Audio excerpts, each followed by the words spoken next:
Chỉ có ngăn thịt bán không? Có, ngăn thịt thì còn có mấy con. Cho em khoảng 3-4 con đấy. 3-4 con à? Giờ này nó còn đi chơi ở dưới suối, còn phải đi đuổi không bắt được. Các bạn uống nước ấy.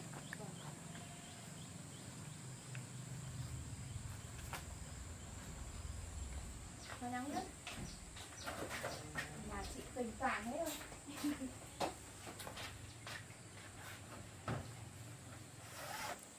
Nước này.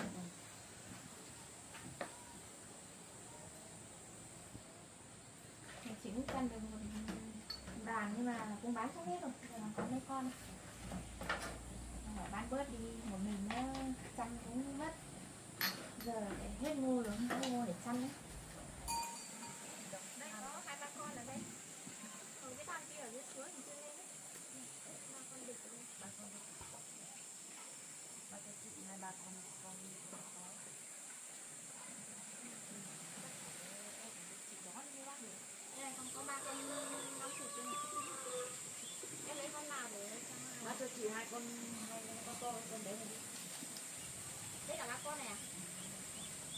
Con này là lứa nó trẻ hơn này, cái đàn này nó già hơn. 2 con này, bắt con nào cũng được mà. Bắt em bón ăn con nào cũng được.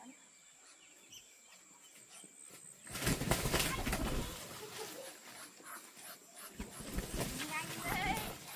Sợ biết nó giống cái đàn bé.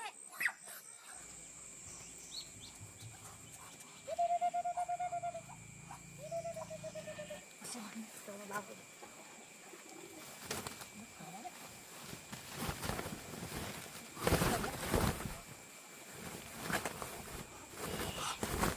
Con này nó già luôn.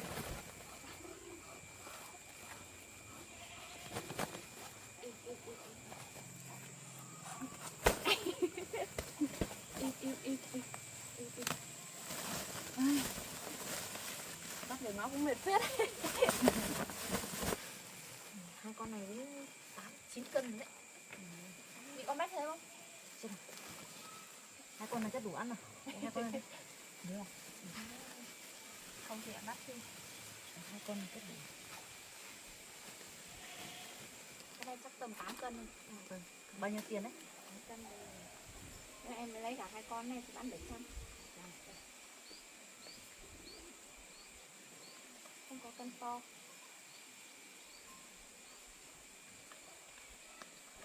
Xin nhé. Cảm ơn nhé. Có cân hội nhau không? Có khác được.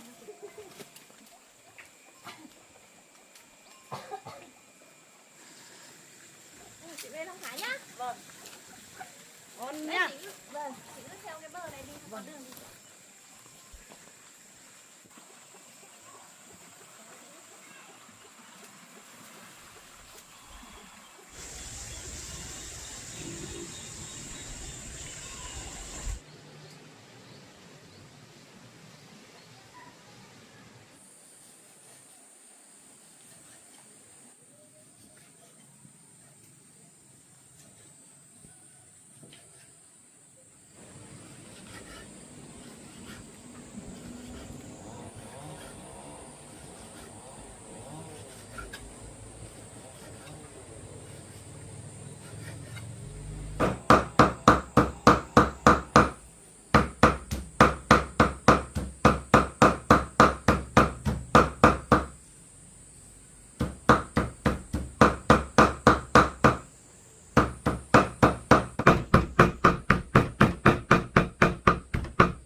Rồi quả này có 2 lòng đỏ liền.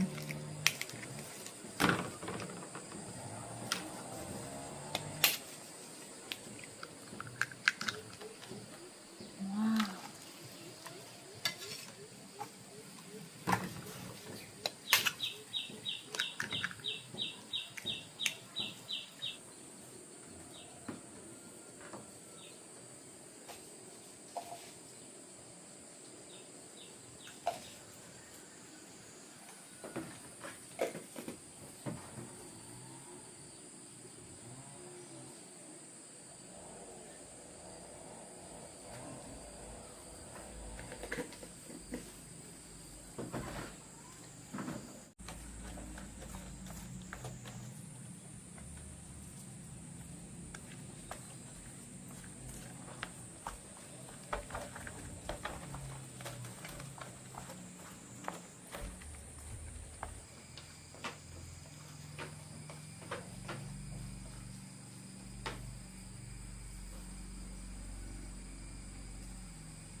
quả bánh da. Con đây con gọi mẹ ra hổ bố ơi. Mẹ ơi. Ra hồ đấy. Nào mở cửa to ra con này. Đấy. Chào em nhá. Anh lấy cái tủ lạnh về cho em. Mời em ra đằng sau em này. Không gọi em đi đầu tiên. Đây đây. Hạ xuống nhá. Rồi. Nào. Phía ngoài em ạ.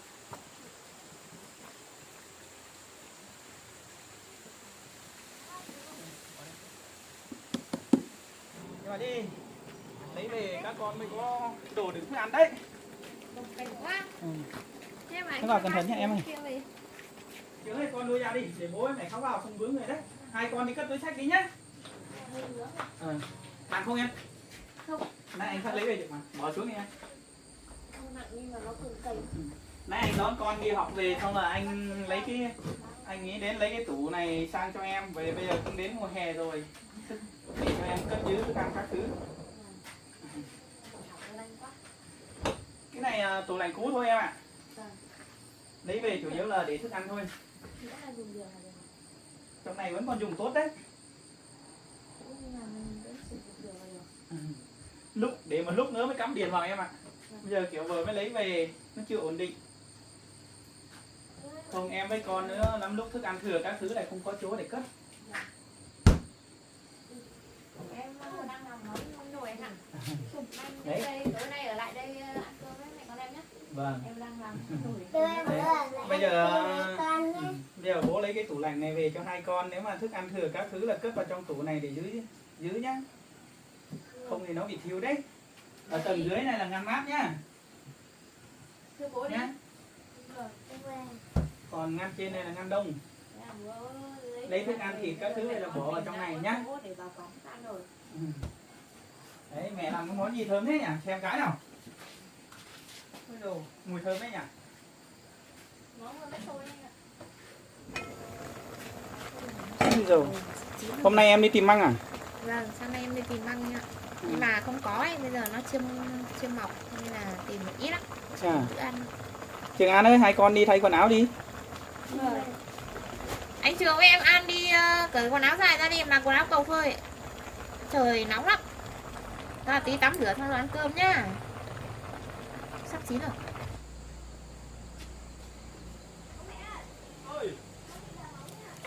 Hai con đá bóng đi.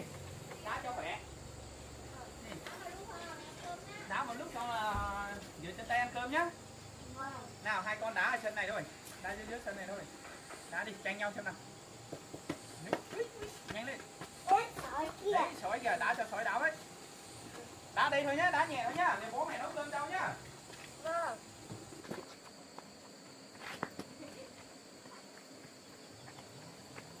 Em phải lấy chân đá bóng chứ.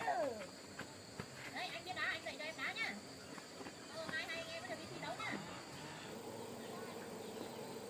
Lấy chân bắt chứ.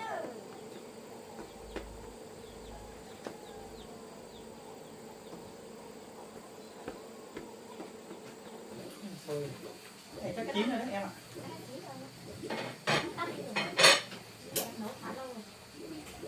Chín rồi đấy. Anh xem của em nhé. Em Vâng. sang làm gì thế đó? Thế em đi chăn gà vịt đi. Vâng. Anh nấu thức ăn. Sau anh về ra chờ nhá. Vâng. Anh giúp em thôi nhé. Vâng. Các mẹ mẹ chân vịt. Con đi hộ mẹ chăn vịt nhá.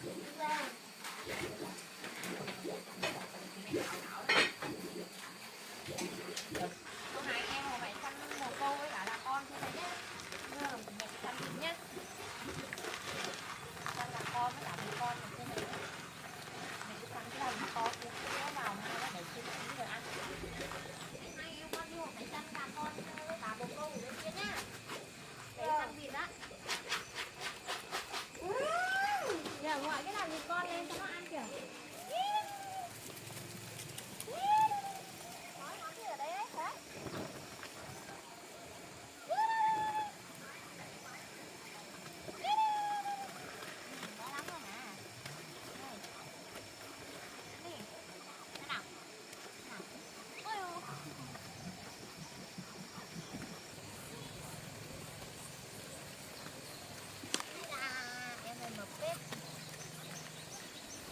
cánh lại lật ra rồi.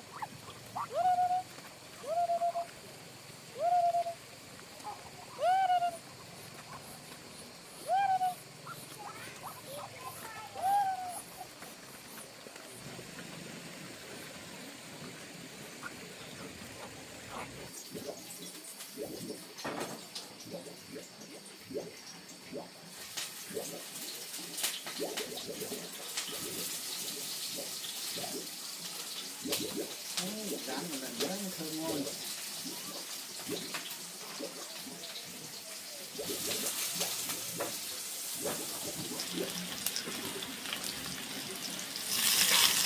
Lấy cho làm Hai con tưới hoa nhá.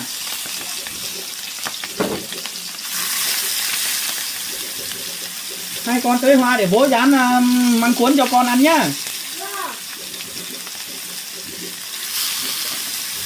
Hôm nay trời nắng lắm, hai con tưới hoa mai hoa mới nở nhiều.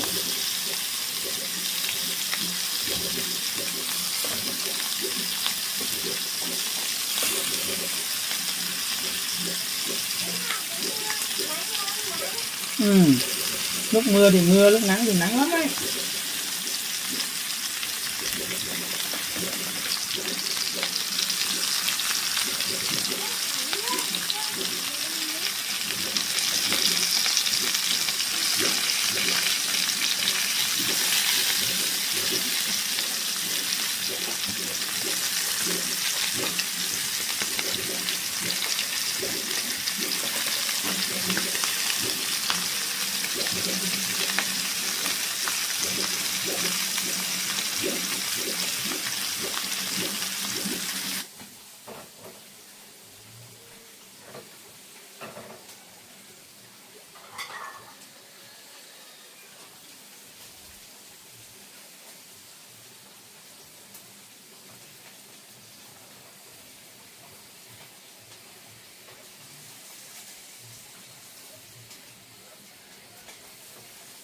Hoa này là ta lấy ăn.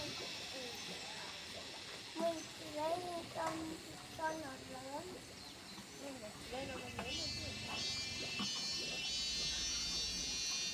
con nó tốt. Em không mua nữa.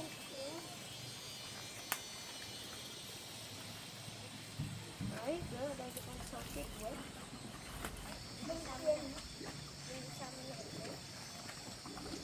Để nước.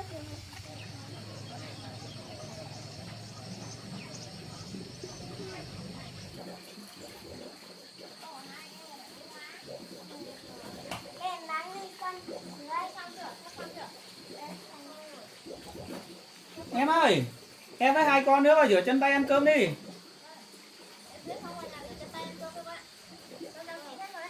Anh nấu cơm rau chín rồi đấy. Con đi bên này nữa. Ăn cơm xong rồi con tới tiếp.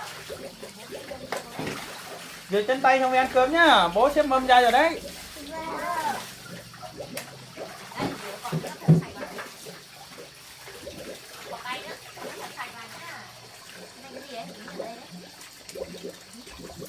Con bếp này mai làm cái hình xăm con bếp rồi đấy. Em ơi vào ăn cơm đi.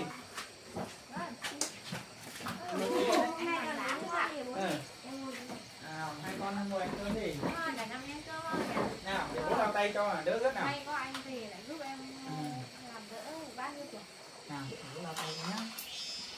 Nào. Đấy, con ve này nó kêu rồi đấy. Này, tối đấy con về. Đây, nước tôi dán đây. Ôi mời em ăn cơm. Hai con cơm đi. Con mời bố con đi ăn cơm. Con mời bố con đi ăn cơm. Anh mời ăn cơm nhá. Hai con cơm. Đầu tiên của vụ này đấy. Anh ơi. Con xin bố. Vâng. Anh mừng quá, hôm nay đến đúng vào dịp em đi tìm được măng nứa đầu mùa để ăn. Thôi mời em ăn cơm. Mọc nhưng mà nó mọc ít lắm. Vâng, anh ăn đi. Con phải làm em cơm đi. Vâng. Rồi, anh xin nhé. Nó ngon rồi đấy. Hôm nay anh mang cái tủ lạnh sang đây cho em. Để cất cứu thức ăn thừa này thì em cất vào tủ đi, để đỡ phải thiêu. Vâng. Để các con ăn. Đây để mặt giống đó. Với lại ngày mai anh lại tiếp tục cho thợ vào làm nhà. Em nếu có thời gian thì ngày mai em sang hồ anh nhé. Vâng. Em sang giúp đỡ anh khoảng tháng nữa, 2 tháng nữa mới xong được đấy. Thế bây giờ là bắt đầu vào bưng hả? Vâng, anh về cho thợ vào bưng em ạ. Thôi đã làm thì làm cho nó tốt nốt đi, đỡ sau này không phải làm nhiều lần nữa. Vâng. Anh mong làm được sớm sớm không anh, cho em với 2 con nó sang kia để ở, xong anh còn đi kiếm tiền. Anh cơm không? Vâng. Món này ngon hơn cái nhỉ bố nhỉ? Vâng. Ngon không? Con ăn ngon không? Có. Mai nó lên nhiều mình lại mẹ đi bóc về làm ăn rồi nhiều ăn. 2 con ăn nhiều vào nhá. Vâng. Cái này măng đầu mùa hôm nay mẹ đi tìm được ăn ngon lắm ấy. Em còn quên rồi hỏi em cái chân hôm bữa bị đau ấy, đỡ chưa? Khỏi chưa? Vâng. Vừa rồi bị đau cái chân anh khỏi rồi em ạ. Giờ không đau rồi. Là nó bằng mình thì làm tiếp. Cho con quả nữa này. Đấy, anh trường quả nữa này. Ăn đi con. Đi bố. Ăn no vào xong tí học bài nhá. Vâng. Ngày mai đi học, sắp thi kỳ 2 rồi đấy, sắp được nghỉ hè rồi. Vâng. Thì là được đi chơi. Nghỉ hè bố đưa 2 con đi du lịch nhá. Vâng. Thế là ngày mai thợ là bắt đầu vào. Vâng em ạ. Thế bây giờ thợ mới à hay là vẫn thợ mới ăn thợ cũ? Bây giờ anh thuê thợ mới vào bưng cơ em ạ. Bởi vì thợ cũ thì vừa rồi chủ yếu là dừng cột thôi, dừng khung nhà lên thôi. Còn bây giờ thợ chủ yếu là bưng tất cả xung quanh cái nhà hết. Anh còn đang thiếu nhiều ván gỗ lắm em ạ. Nếu mà bưng rất là tốn nhiều gỗ lắm ấy. Vâng. Anh muốn làm cái nhà thật đẹp để về sau cho 2 con trai ấy, sang đấy ở cho nó đàng hoàng, có chỗ ăn, chỗ ngủ, chỗ học bài, 2 con nhà. Đấy, tối con tiền về kêu veo veo veo veo.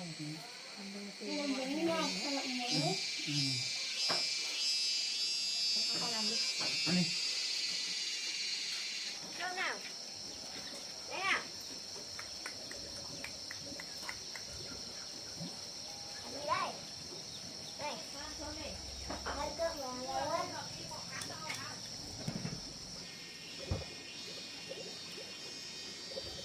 Đây, mình cùng khỏi cùng ăn. Dưới cây rồi để ăn nước. Đấy, con Sao là đây sau nóng có này bố? đây, Ở đây nóng lắm. nó dùng điện nóng đấy. Này, tráng trứng này. Nhá, thức ăn thừa thì cất vào bên dưới này nhá. Em ơi thịt em cho vào cái ngăn đông trên này. Vâng. Để cho nó đâm đá mà nhà nó ăn đây nóng Đấy, hơn luôn. đá để nấu ăn.